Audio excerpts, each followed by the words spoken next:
morning, good afternoon, and good night.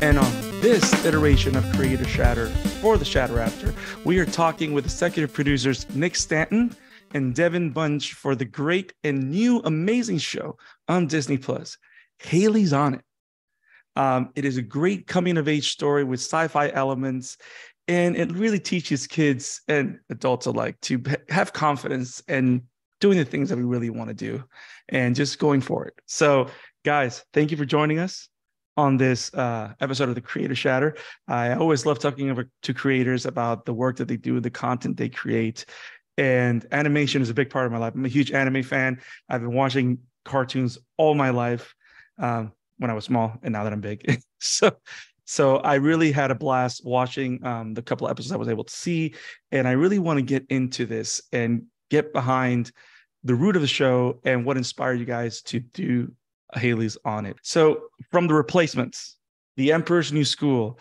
A Gamer's Guide to pretty much everything, you guys have been working together for years now. How did this partnership come to be, and how did HAILEY'S On It become the next project for you guys to work on?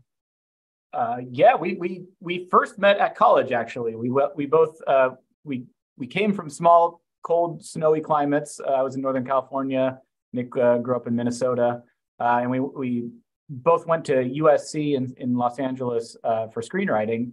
And we were actually in the same sort of small program together, and immediately became friends, and sort of were the two guys that messed around in the back of class. And after our first semester together, they actually separated us into different classes because they thought we were a distraction to everyone else.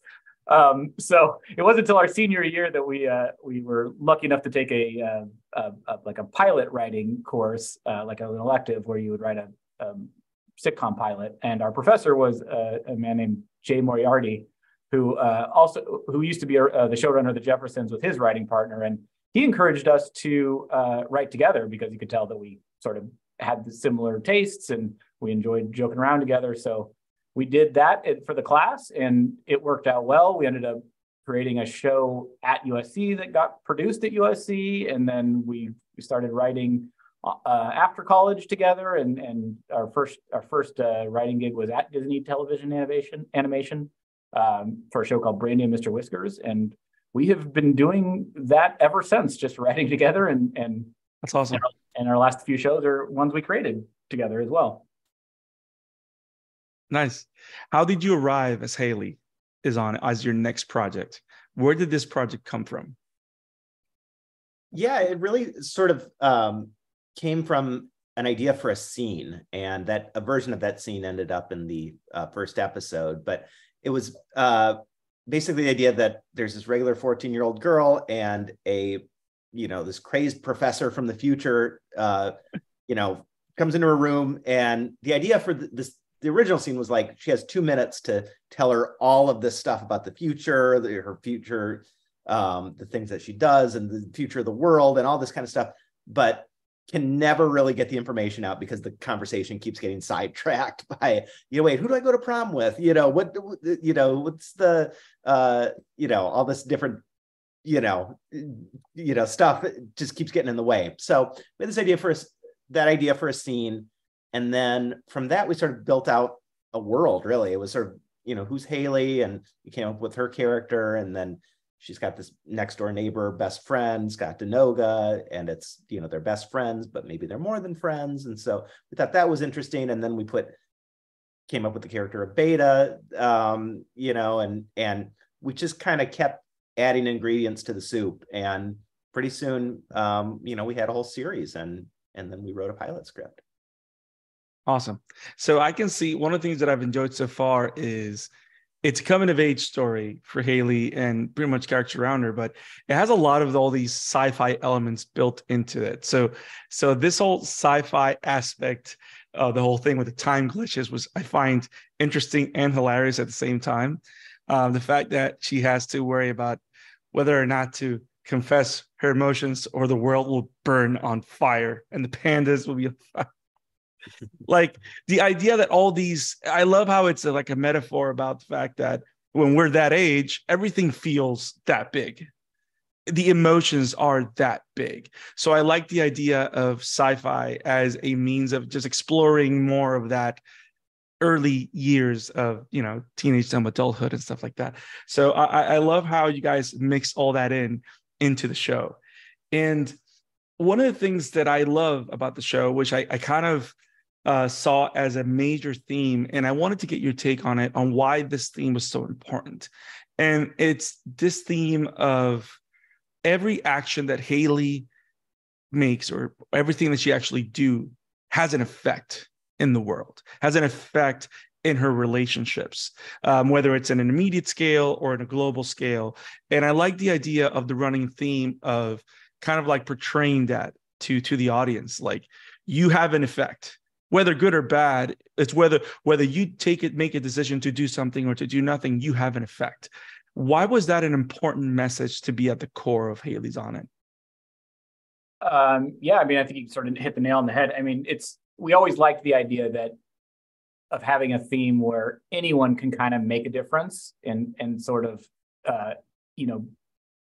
do great things. So, we thought it was very interesting that this character that sort of embodies feelings that we all have, right? Self-doubt, second guessing, how am I going to do this kind of thing? If she got a peek behind the curtain to see, not only are you capable of doing all this stuff, you will, and it will help you become a better person. That was sort of a fun little target to set.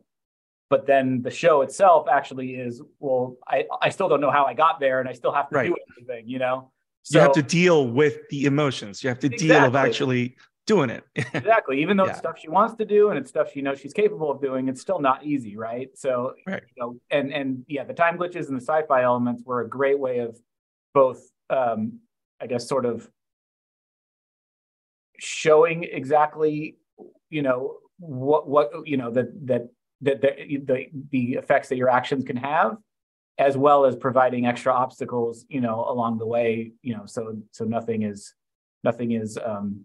easy, I guess. And sort of to your point, it's also the idea that there's great comedy in our minds, and there always was when we first developed it, with ordinary kids in extraordinary circumstances. That's always been a funny sort of space to be in our minds. And going back to shows like Futurama or Bill and Ted's Excellent Adventure, the show a movie we loved as kids. But also that you can get real comedy out of, in our minds, of sort of these sometimes small, seemingly pointless tasks. Like we have one that's spend all my old gift cards, right? So it seems like easy and fun, and it's a shopping spree, but suddenly there's these saving stakes on every little thing that she has to get done.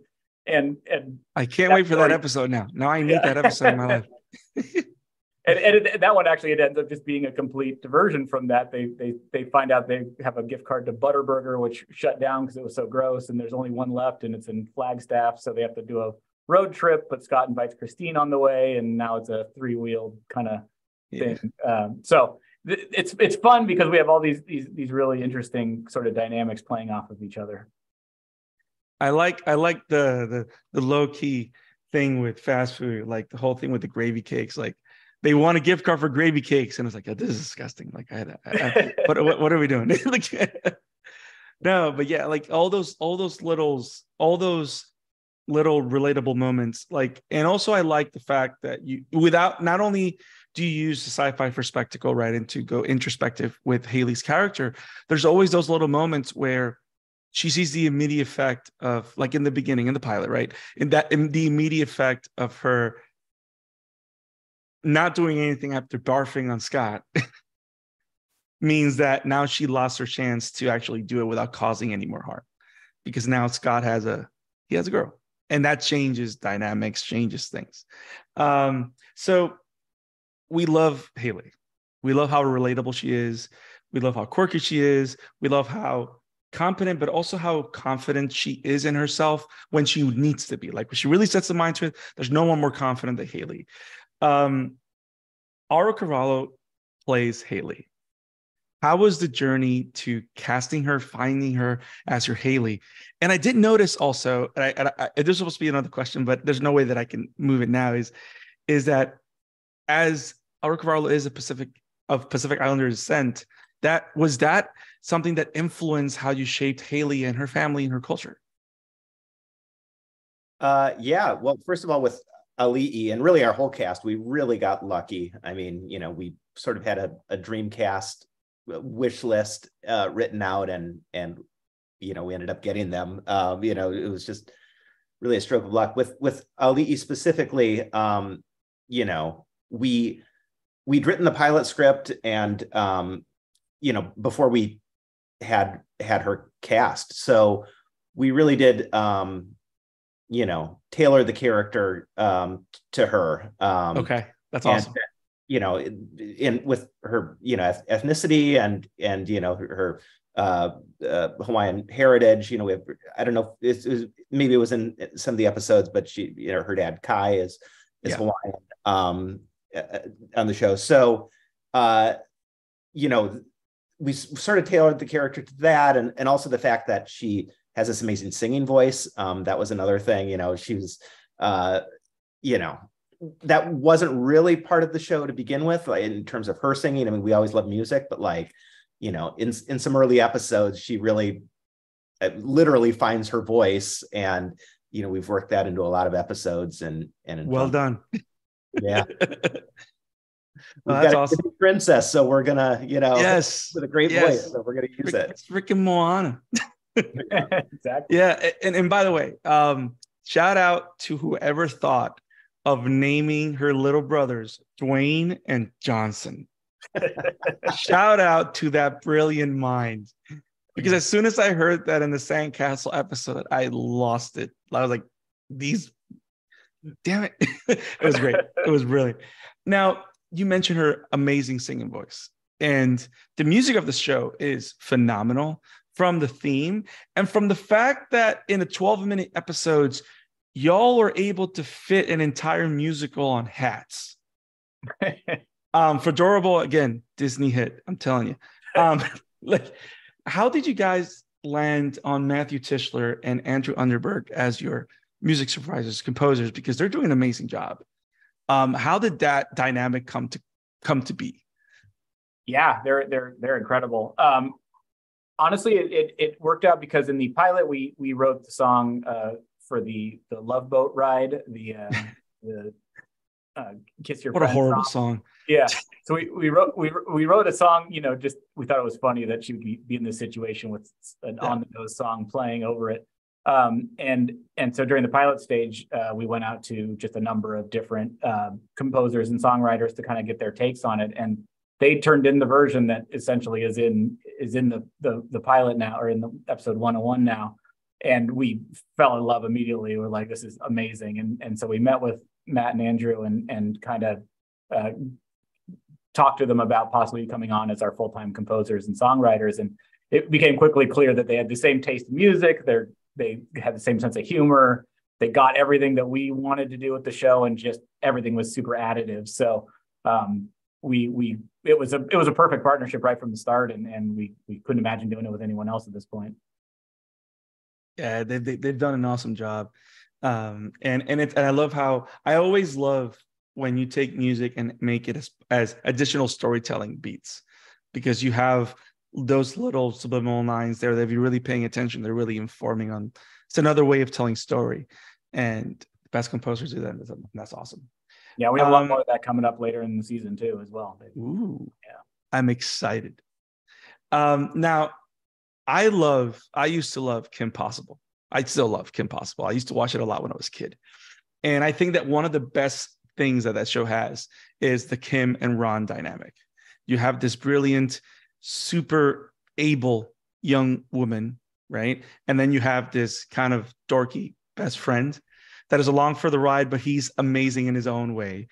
Even if you really have to look for it. But she sees the amazingness. Like, I see a lot of that dynamic in Hailey and Scott. How did you guys land on that being like the center dynamic of the show? And on Manny, Jacinto as Scott, because he's great.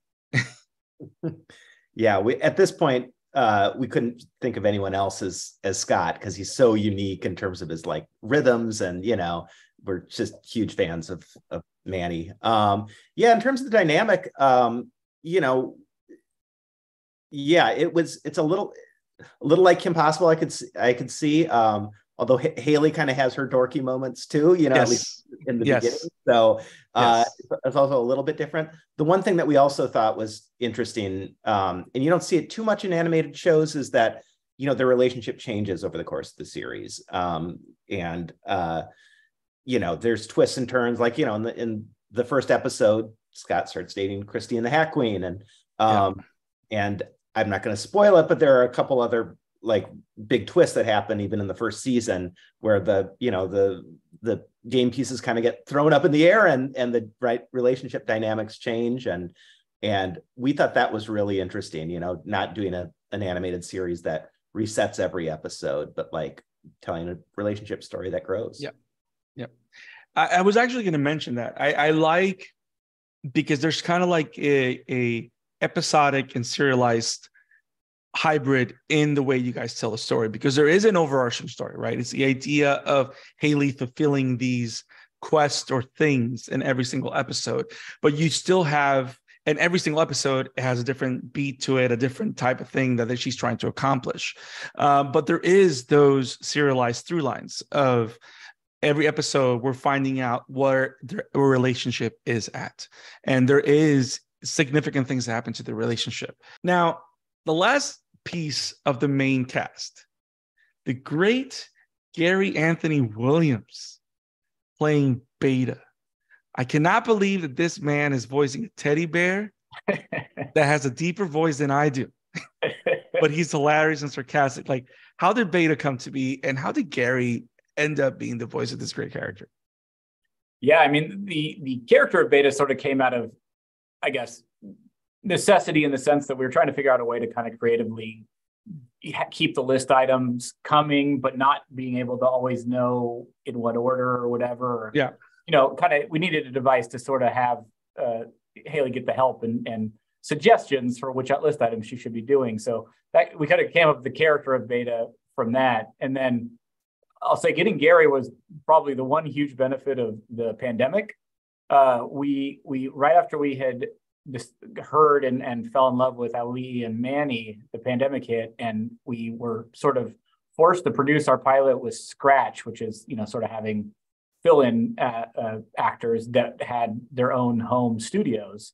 And we actually ended up with really great people all over the place. But Gary was the person he was already sort of on our list of let's consider, but he had his own home studio. And so, you know, we went ahead and gave him a shot in the sort of pilot scratch phase, and he just blew us away. He's so funny. He fits perfectly into that character. And now we literally couldn't imagine anyone else or any kind of different voice or rhythm out of Beta. He just sort of, he brought it to a whole other level that we absolutely loved, and we're thankful that sort of pushed our hand to find him, and then it worked out great. That's awesome. No, he's great in a bunch of things. I love him in Moon Girl and Devil Dinosaur as well. So he's doing a great job. You guys have done an amazing job building this amazing show together. I hope that millions of people enjoy it as much as I have. I can't wait to watch more of it. If you guys could give us a simple taste of what's to come in this first season of Hailey's On It, what could you tell us? Oh man, a lot of twists and turns in Hailey and Scott's relationship. Monster kaiju, things from the future, a lot of crazy sci-fi stuff. Yeah. And we do, oh man, an infestation from future creatures. We have some spooky episodes. We have I know what you did last summer parody that you know, lots of fun stuff. We go a lot of fun places and stuff that you would not expect. So, and a Christmas episode. You have to. Yeah. You have to do. That is awesome, guys. Thank you for your time. Guys, go check out Hailey's On It on Disney Plus June 8th, on Disney Channel June 8th, Disney Plus June 9th. You don't want to miss it. It's an amazing show. Go check it out. Thank you, Nick. Thank you, Devin, for joining us for Creator Shatter. You guys are awesome. Thank you, Brandon. Really appreciate it. Thanks for having us.